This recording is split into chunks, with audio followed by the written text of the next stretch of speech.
गुरुमुखोटो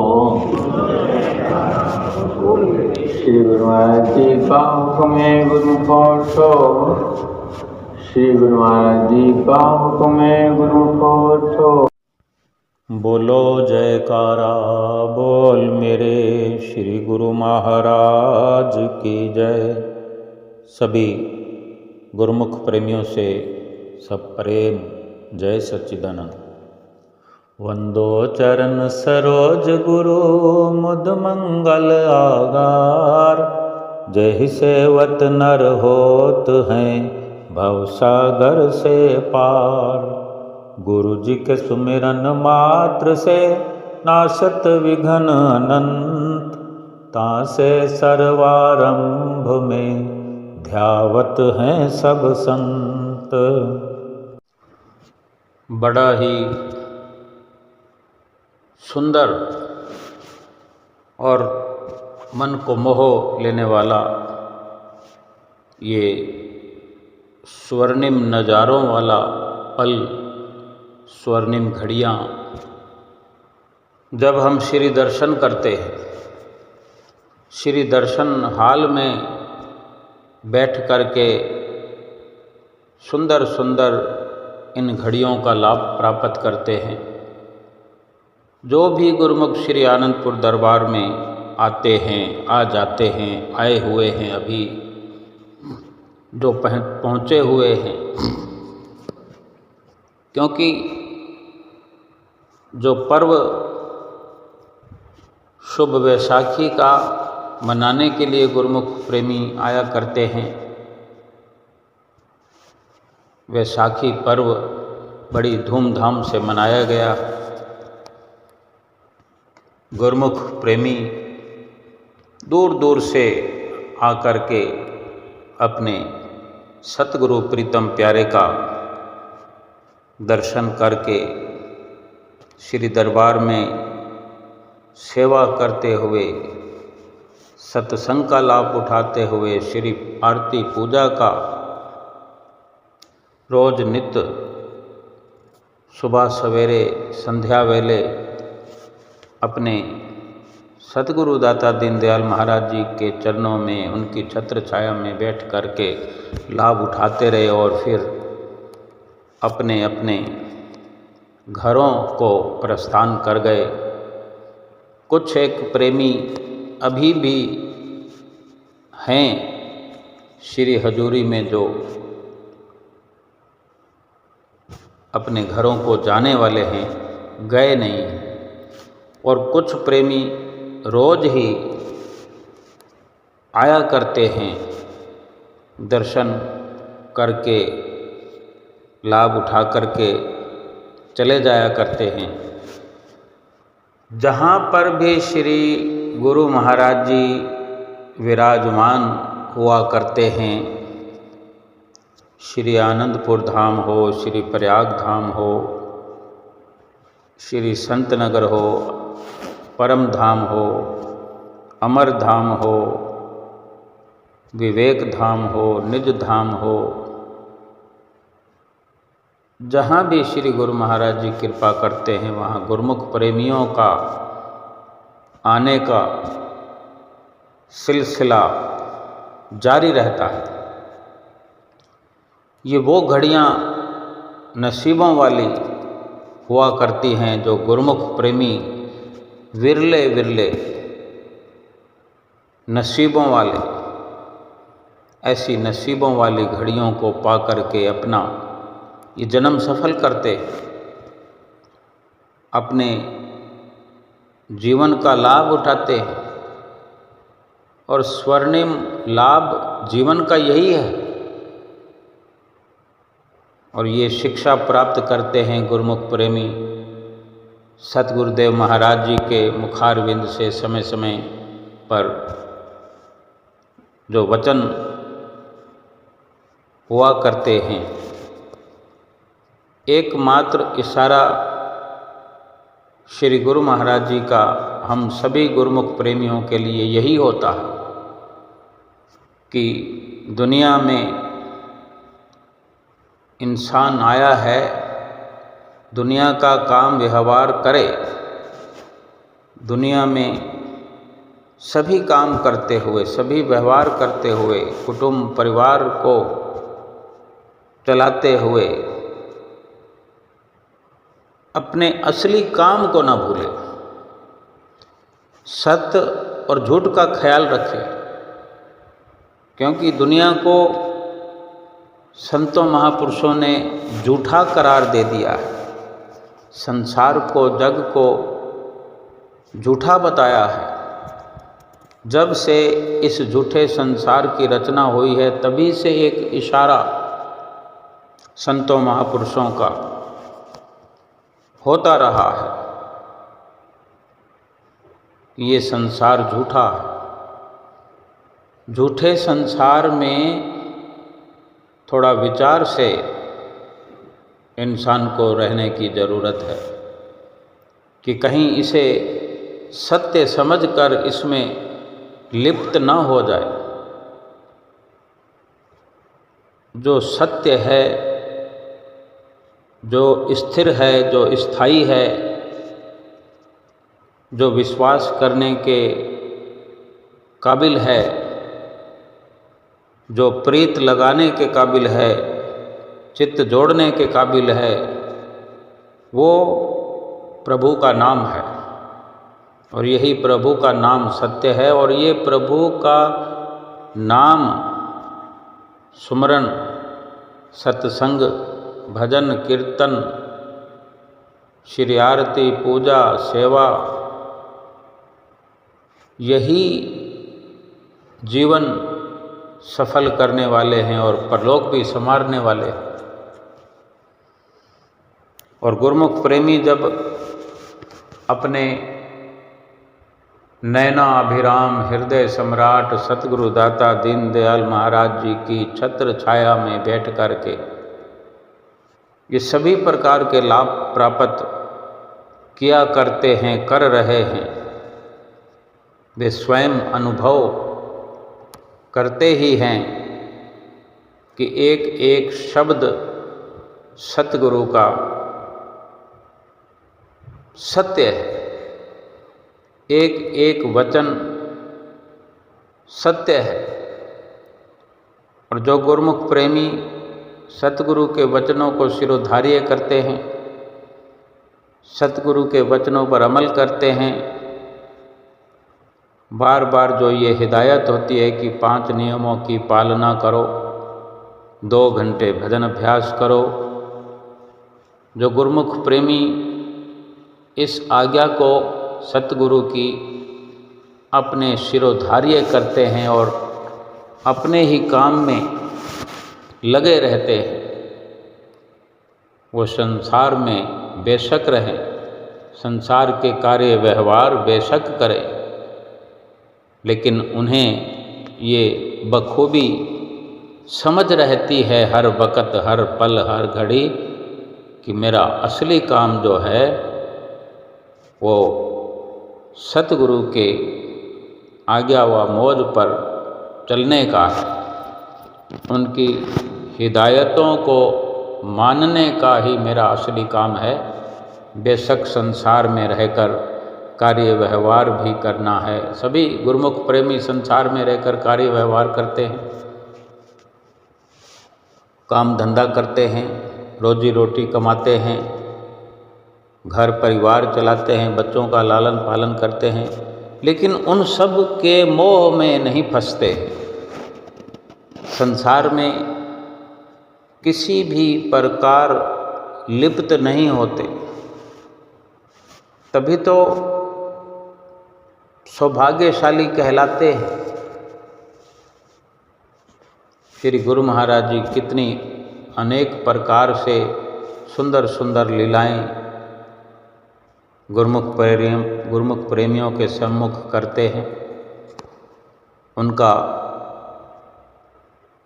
चित्त जो है संसार से बार बार हटाने का प्रयास करते हैं। जो गुरुमुख प्रेमी सतगुरु के दर्शन करते हुए उनकी लीलाओं में खो जाते हैं। अभी 2-3 दिन पहले 22 तारीख को यूँ तो दर्शन हाल में लीलाएं होती ही रहती है, लेकिन कई बार 2 दिन या 3 दिन, जैसे कि अभी 2-4 दिनों से 4 दिनों से कोई लीला नहीं हो रही थी, तो 22 तारीख को शाम को 5:30 बजे के लगभग दर्शन खुले।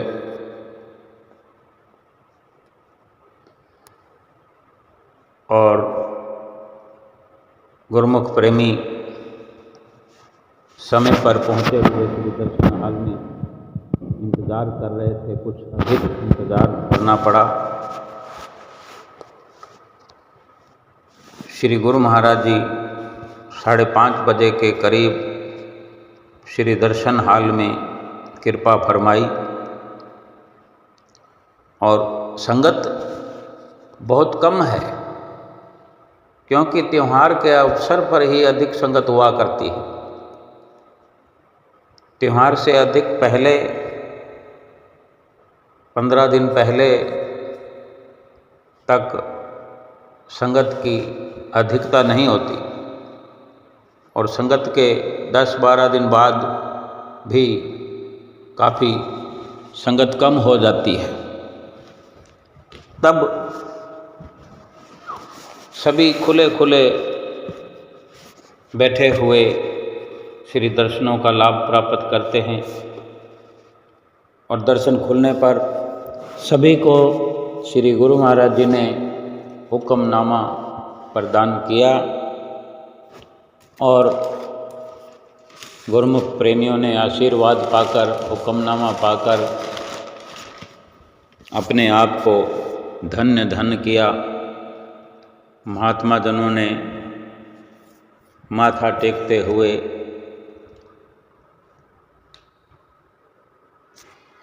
आशीर्वाद प्राप्त करके अपने स्थान पर बैठकर श्री दर्शन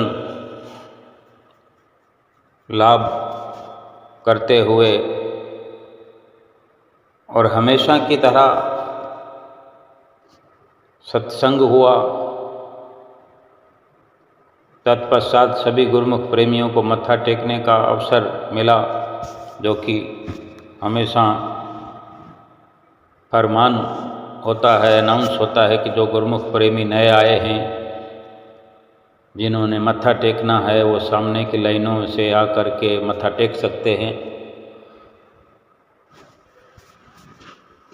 तो अवसर पाकर गुरुमुख प्रेमियों ने, जिन्होंने मत्था टेकना था, वो लाइनों में आकर के मत्था टेकने लगे। बहुत थोड़ी सी संगत जल्दी जल्दी में माथा टेक कर सभी अपने स्थान पर बैठते जाते हैं। कुछ बगीचे वाली भक्तानियों ने केलों के टप या टोकरे श्री हजूरी में भेंटा किए, तो श्री गुरु महाराज जी ने अपनी मौज से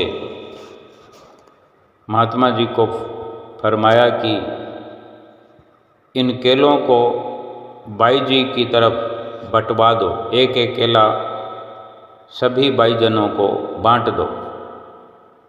और इसी प्रकार सभी भाईजनों को एक एक केला बांट दिया गया। फिर श्री गुरु महाराज जी स्वयं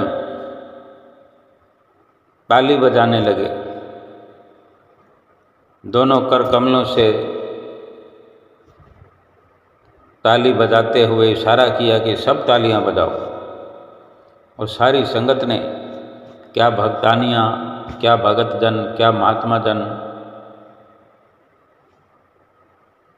क्या भाईजन, सभी तालियां बजाने लगे और पूरा दर्शन हाल तालियों की गड़गड़ाहट से गूंजने लगा, जयकारे बुलाए जाने लगे।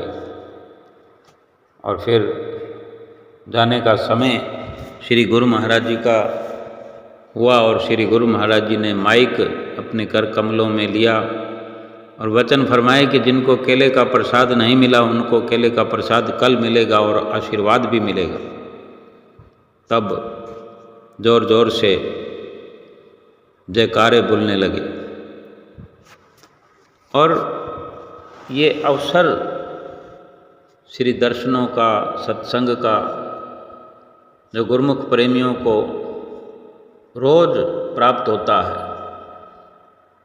ऐसा अवसर पाकर के भला कौन होगा जो धन्य ना होता होगा। सभी धन्य होकर के, कृत्य होकर के, आनंद विभोर होकर के अपने धन धन भाग मनाते हैं। और ये कल भी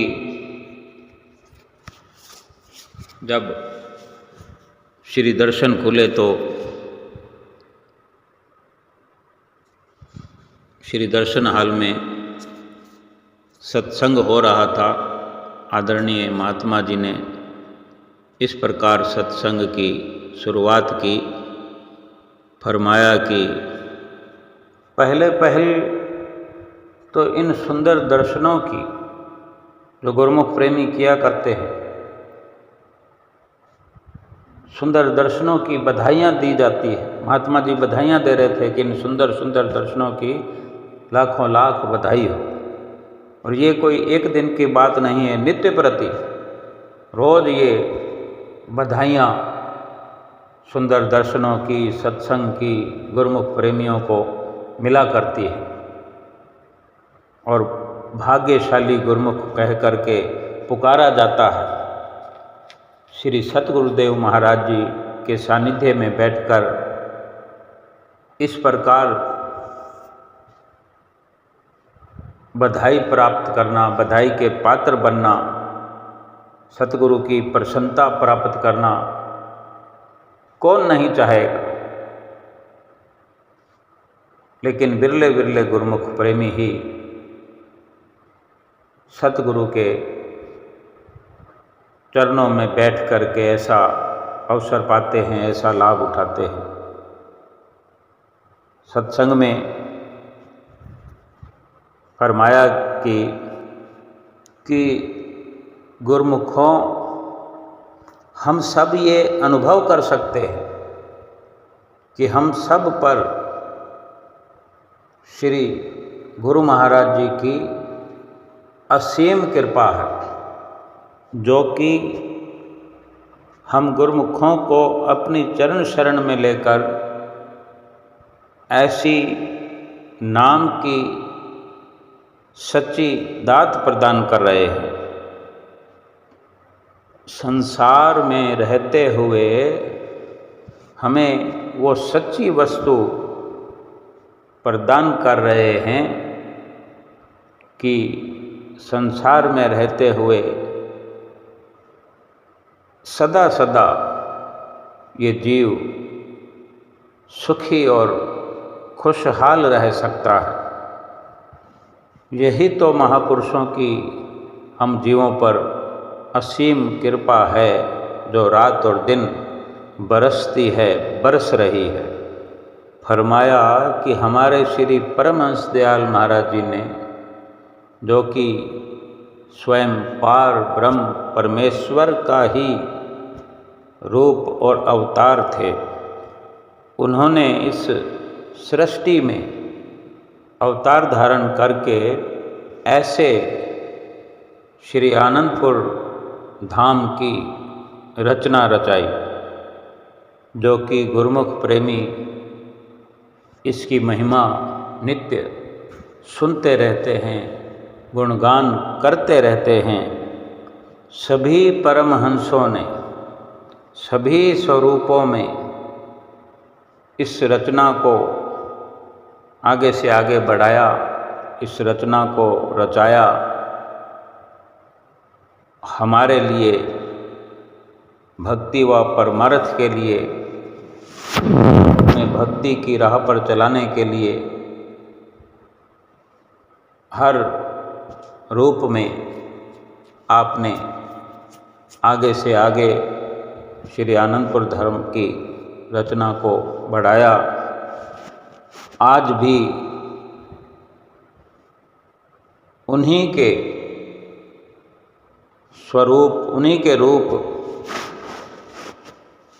श्री हजूर गुरु महाराज जी छठे रूप में, जिनकी छत्र छाया में हम बैठ करके लाभ प्राप्त कर रहे हैं, इस दरबार की रचना को श्री हजूर गुरु महाराज जी रात और दिन कठिन परिश्रम करते हुए आगे से आगे बढ़ा रहे हैं।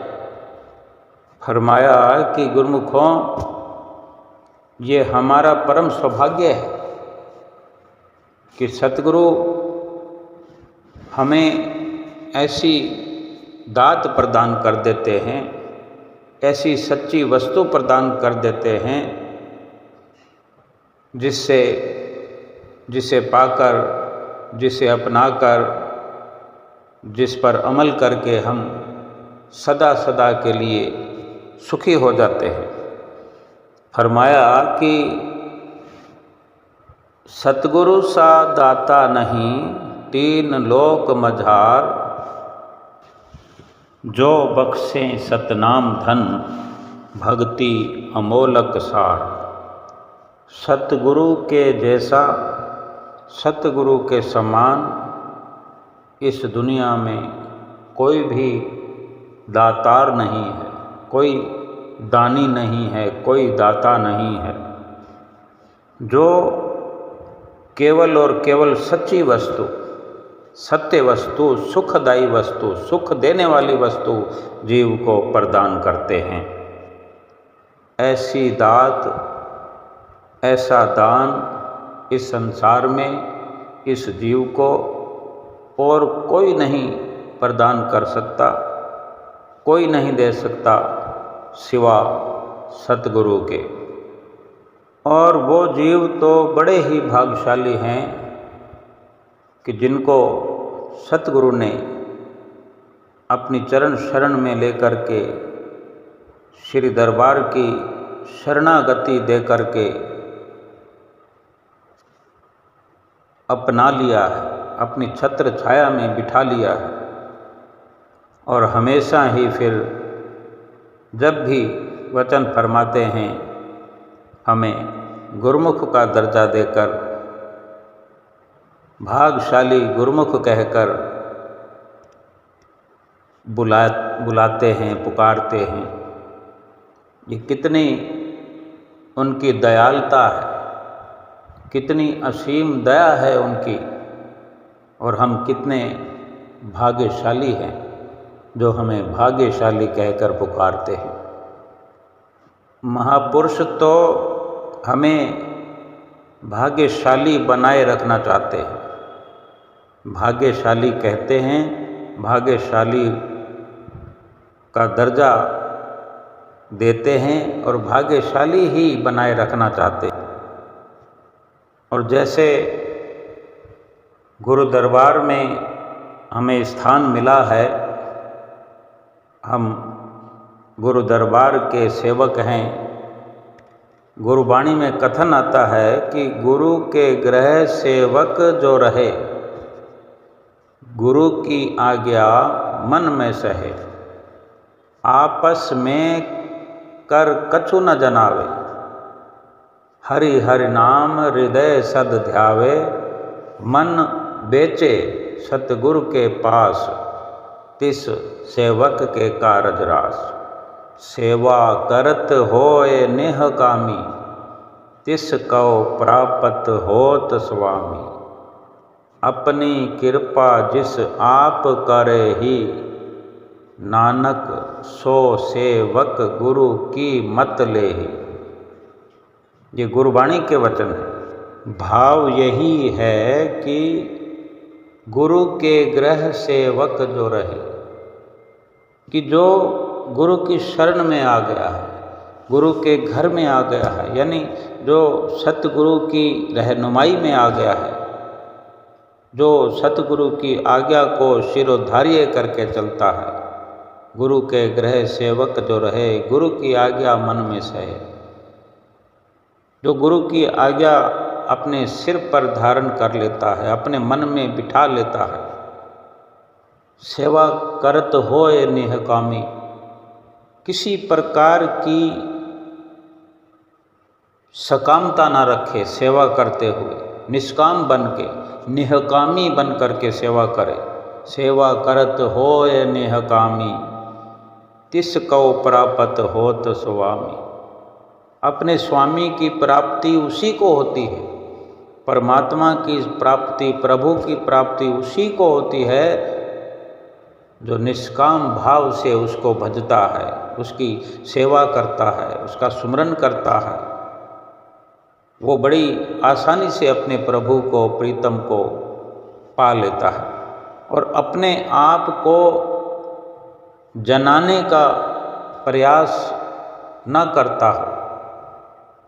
आपस कौ कर कछु न जनावे, अपने आप को किसी गिनती में न ले कि मैं सेवा करता हूँ, मैं ये करता हूँ। बस हर वक़्त नाम से जुड़ा रहे, सत्संग से जुड़ा रहे, सतगुरु के ध्यान में लगा रहे, सतगुरु से प्रेम ही हर वक़्त, हर पल, हर घड़ी धारण किए हुए रहे। अपने मन की तो चलावे ही नहीं, बल्कि अपने मन को अपने पास रखे ही नहीं, मन को सुपुर्द कर दे सतगुरु के चरणों में। मन बेचे सतगुरु के पास, जो अपने मन को सतगुरु के हवाले कर देता है, उसके सारे कार्य रास हो जाते हैं।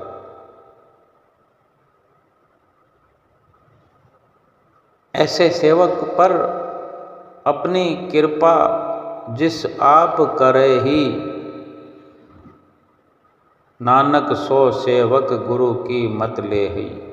जो गुरु की मति पर चलता है, जो गुरु की मति को धारण करता है, अपनी मनमति का त्याग करता है, उस पर सतगुरु परमात्मा हर वक़्त कृपा करते हैं। अपना हाथ सदैव अपने सेवक के सिर पर रखते हैं और वही सेवक इस जीवन को सुखमय तरीके से व्यतीत करते हैं। सुखमय जीवन व्यतीत करके इस लोक में भी सुखी और परलोक को भी सुहेला करते हैं। हर प्रकार से ऐसे गुरुमुख प्रेमी सेवक सुरक्षित रहते हैं, चिंता मुक्त रहते हैं, भय मुक्त रहते हैं। किसी प्रकार की चिंता नहीं होती, किसी प्रकार का भय नहीं होता, कभी असुरक्षा की भावना उनके चित्त में नहीं आती, क्योंकि सतगुरु का हाथ सदा उनके सिर पर रहता है। एक गुरु गोविंद सिंह जी महाराज के समय का दृष्टांत सुनाया। श्री गुरु गोविंद सिंह जी के समय का एक सेवक और स्वामी के बीच में जो सच्चा रिश्ता है, जो प्रेम का रिश्ता है, उसका वर्णन करते हुए ये दृष्टांत सुनाया कि राजा भीमसेन हुए हैं।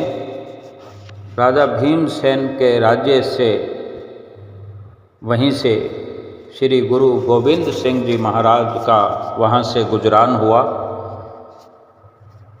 पुराने समय की बात है, उन वक्तों में आज की तरह तो साधन हुआ नहीं करते थे, तो घोड़े पर अधिकतर महापुरुष सवार होकर सफ़र किया करते थे और साथ में भी जो संगत वगैरह हुआ करते थे गुरु सिख, वो भी साथ में हुआ करते हैं।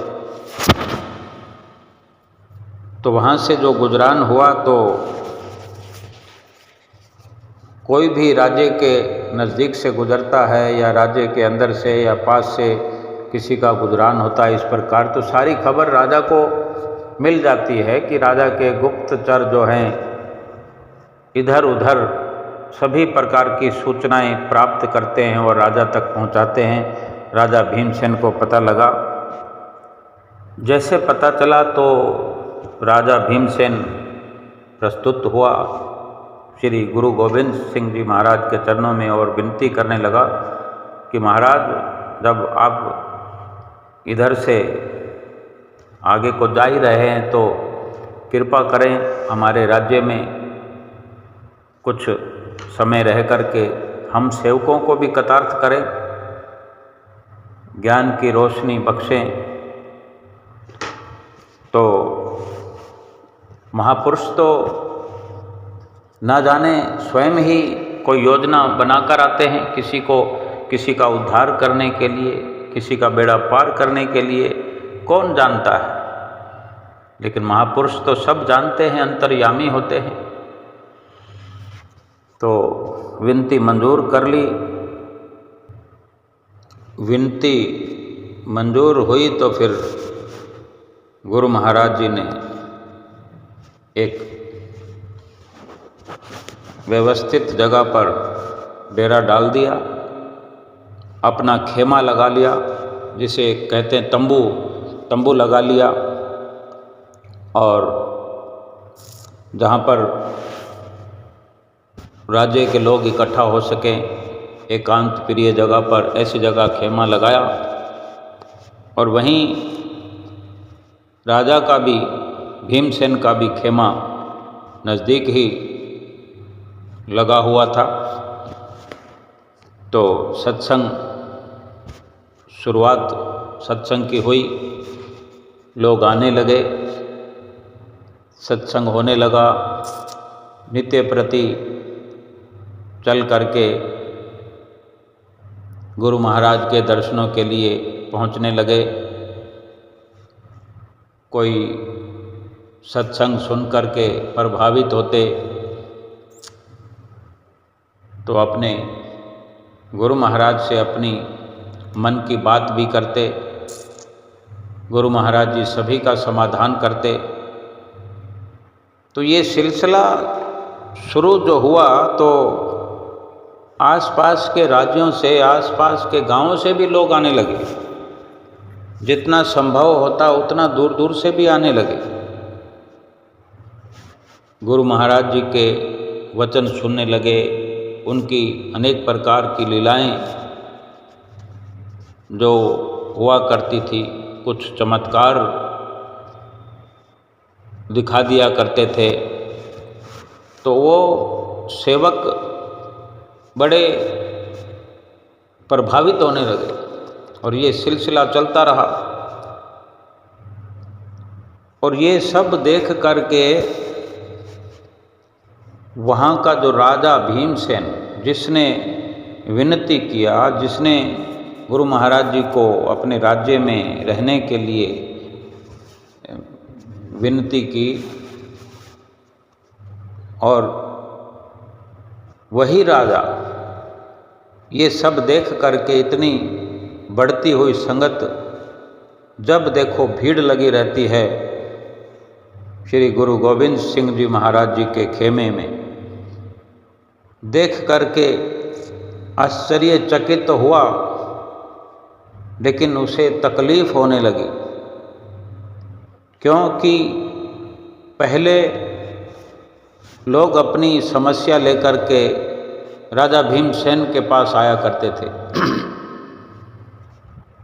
राजा भीमसेन के पास लाइन लगी रहती थी। कोई अपनी समस्या लेकर के आता था, कोई अपनी मुसीबत सुलझाने के लिए, उलझने सुलझाने के लिए फरियाद लेकर आते थे। हर प्रकार के किस्से हुआ करते थे, वो सब बंद हो गए।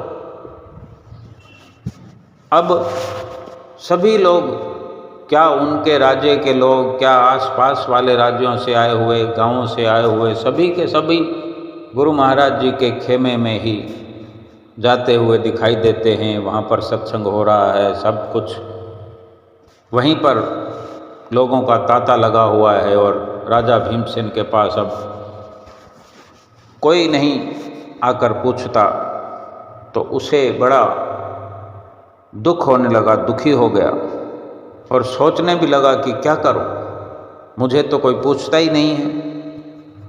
दुख हुआ कि जलन होने लगी उसे। और इस प्रकार का जो जिसके अंदर जलन जैसा भाव आ जाता है, फिर बड़ी बेचैनी को बढ़ा देता है। राजा भीमसेन ने अपने गणमान्य लोगों से सलाह की कि क्या करें, क्योंकि उसकी जो पहले पूछ हुआ करती थी, जो मान सम्मान हुआ करता था, वो सब खत्म होता हुआ दिखाई देने लगा।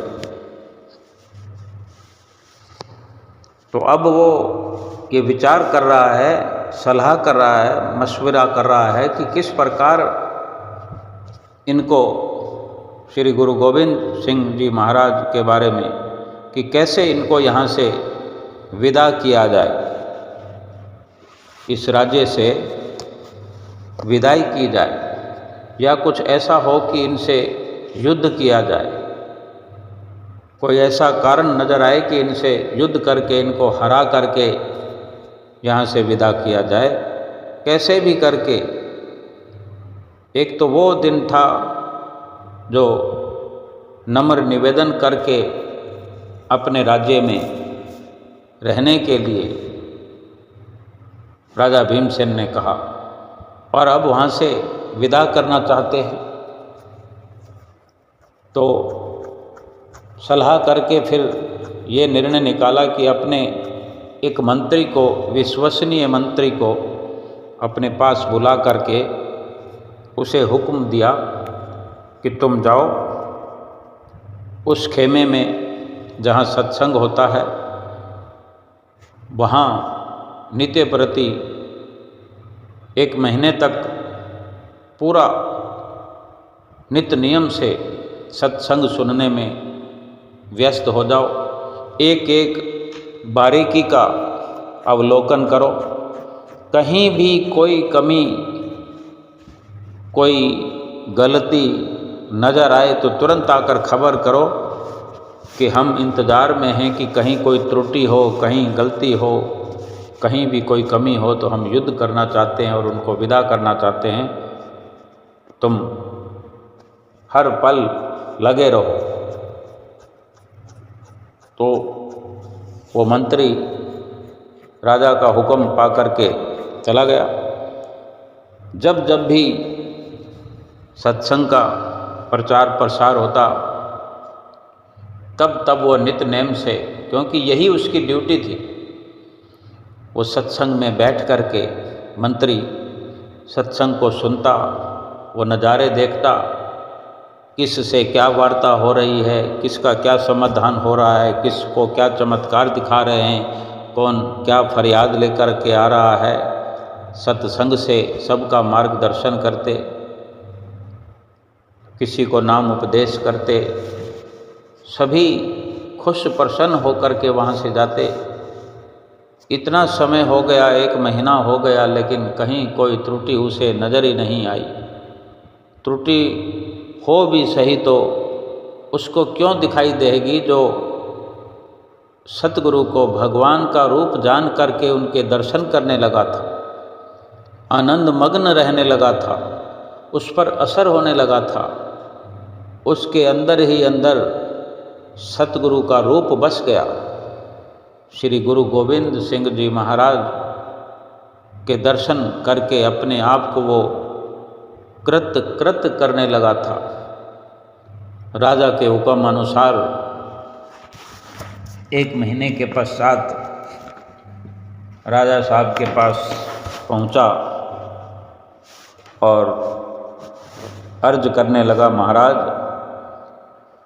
मुझे इतने दिनों में कहीं कोई कमी नज़र नहीं आई, वहाँ तो कोई कमी है ही नहीं, बल्कि वो तो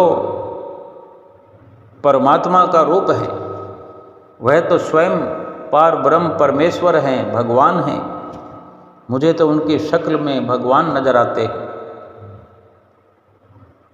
कितने चमत्कार दिखाते हैं। वो इस प्रकार से वर्णन करने लगा तो राजा सुन करके, राजा भीमसेन उसके मुंह से गुरु साहिब की, श्री गुरु गोविंद सिंह जी महाराज जी की तारीफ सुनकर, महिमा सुनकर पहले से भी ज़्यादा दुखी हो गया, आग बबूला हो गया और अपने दूसरे मंत्रियों से हुक्म किया कि इसको लेकर जाओ, इसने घोर अपराध किया है, जिस कार्य के लिए इसको भेजा था इसने नहीं किया और उसके ठीक उलट करके कार्य किया इसने। इसको जंगल में जाकर के, पहाड़ों पर जाकर के, जिन आँखों से इसने लीलाएं देखी हैं, जिन आँखों से इसने दर्शन किया है और वही नज़ारे जो इसने देखे हैं और हमें आकर सुनाया है, वर्णन किया है, इन्हीं आँखों को, लोहे की सीखों को गर्म करके इसकी आँखों में चुभो दो कि कभी कुछ ये दोबारा ना दर्शन कर सके, ना ऐसे वर्णन कर सके, ना कुछ देख सके। क्योंकि राजा बड़ा निराश हुआ, बड़ी उसको ये जलन हुई कि मैं जिनको लाया था उनके आने से मेरी वाह वाह होती। ये अपने को जनाने का जो विचार है, अपने आप को बड़ा दिखाने का कि आसपास के राजाओं को मैं एकत्र करूं, अपने जो मजलिस लगी रहती थी, मेरी चर्चा हो जनता में, क्या प्रजा में, क्या आसपास के राजाओं के आगे कि हमारे राज्य में सत्संग हो रहा है, गुरु गोविंद सिंह जी महाराज आए हैं। बस इसीलिए उसने ये रचना रचाई थी गुरु महाराज जी को, लेकिन ये उसको ज्ञान नहीं था कि वक़्त के महापुरुष जहाँ डेरा लगाएं, चाहे राज्य में या घर में या हमारे घट में, वहाँ तो सभी कुछ सुखों से भरपूर हो जाता है, लेकिन उसकी अकल पे पर्दे पड़े हुए थे। और जो उस मंत्री ने सुनाया और शिक्षा देने लगा मंत्री कि कुछ भी आप ऐसे संतों के बारे में गलत सोचो ही मत, तो राजा और भड़क गया, क्योंकि वहाँ उसके मिलने वाले दूसरे राज्यों के राजा बैठे हुए थे और वो महसूस करने लगा कि मेरी बेइज्जती हो गई, सभी के सामने आकर मेरे को शिक्षा दे रहा है। तभी उसे ये क्रोध आया और ऐसा कदम उठाया था और राजा के हुक्म की पालना होने लगी। उसको वहाँ जंगल में पहाड़ों की ओर लेकर गए और सलाखों को गर्म करके जब आँखों में डालने का समय हुआ तो उससे पूछा गया कि भाई तुम्हें कोई ख्वाहिश है, कोई अंतिम समय में कुछ देखना चाहो, क्योंकि अब काम तमाम होने वाला है, तो आखिरी बार कुछ इच्छा हो तो बता दो। तो उसने कहा ज़रूर, मुझे 2 मिनट का समय दे दो बस, और मेरी कोई इच्छा नहीं है, कहीं जाना नहीं, किसी को बुलाना नहीं। तो उसे 2 मिनट का समय दिया गया और वो 2 मिनट अपने सतगुरु के, क्योंकि उसने अपने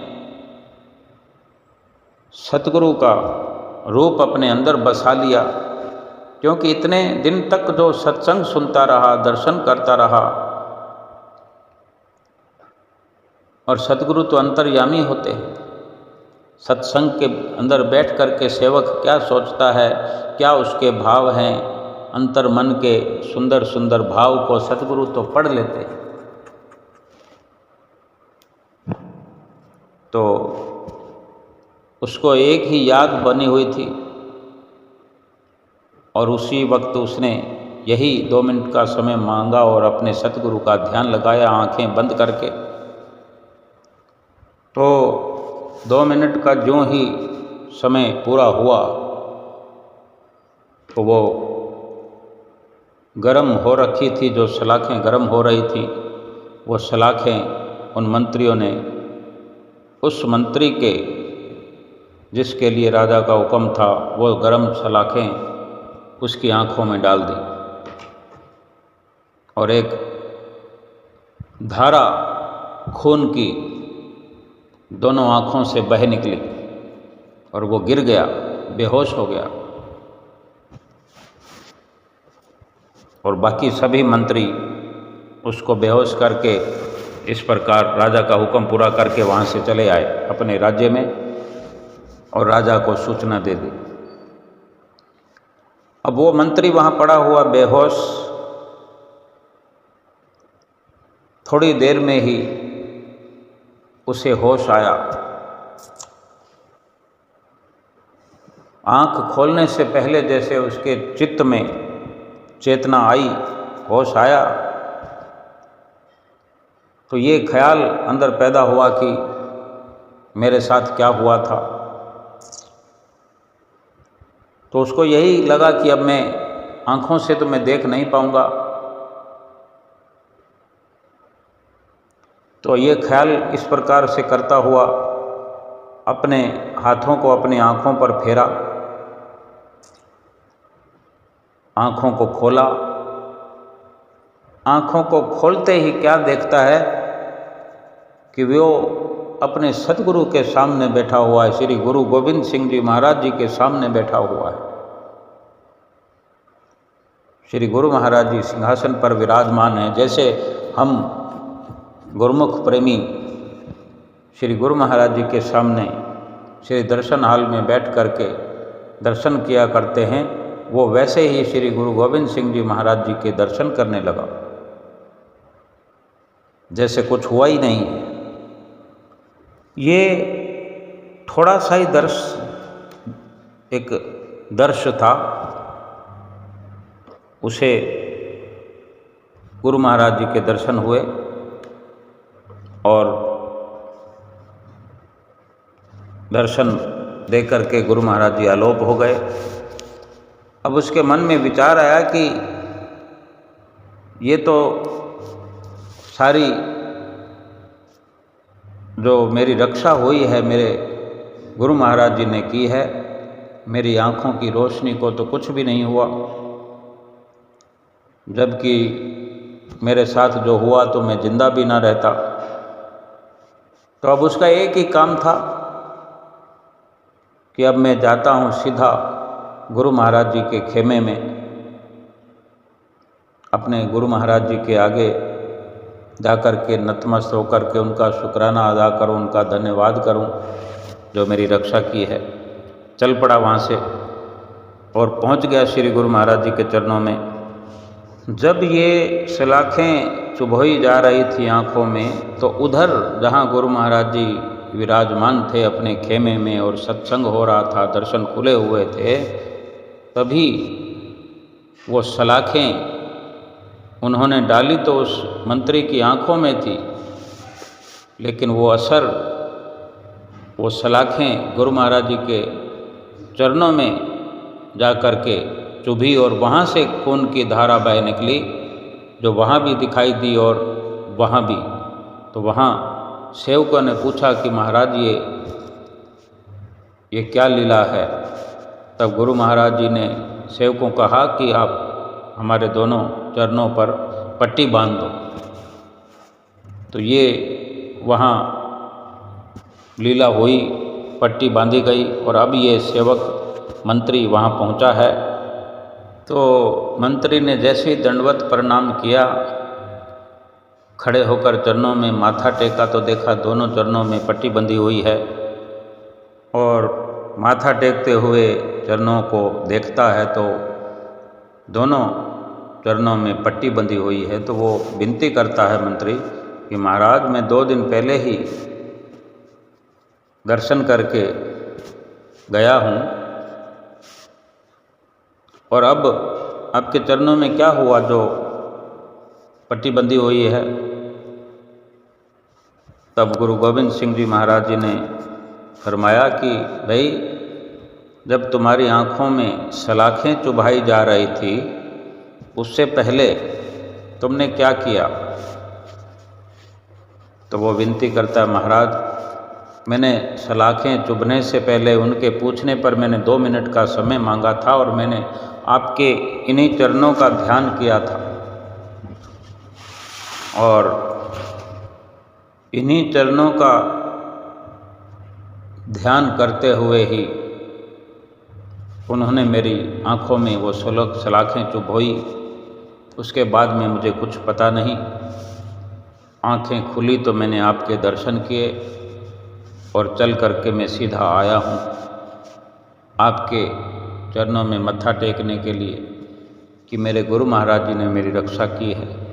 तो गुरु महाराज जी ने फरमाया कि अगर तुमने चरणों का ध्यान किया था, तुम्हें हमारी याद आई, तुमने फरियाद की, तो क्या हम तुम्हारी रक्षा नहीं करते।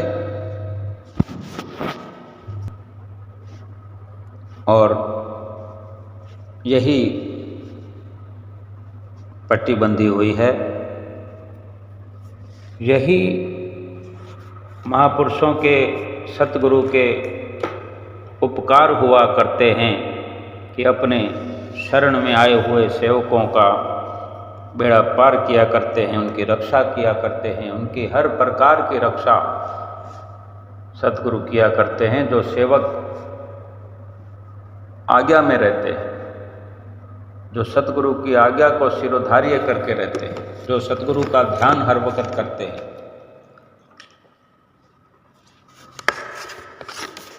हर मुसीबत से सतगुरु अपने सेवक को बचाते हैं। इसी प्रकार सुंदर दर्शनों का गुरुमुख प्रेमी लाभ उठा रहे थे। जयकारों का जय घोष हो रहा, श्री गुरु महाराज जी सबको आशीर्वाद फरमा रहे थे और इसी प्रकार श्री गुरु महाराज जी लीला करते हुए सबको आशीर्वाद देते हुए अंदर की ओर कृपा फरमाई और सभी को इन सुंदर दर्शनों की, सुंदर घड़ियों की, सुंदर सत्संग की, सुंदर लीलाओं की लाखों लाख बधाई हो। बोलो जयकारा बोल मेरे श्री गुरु महाराज की जय।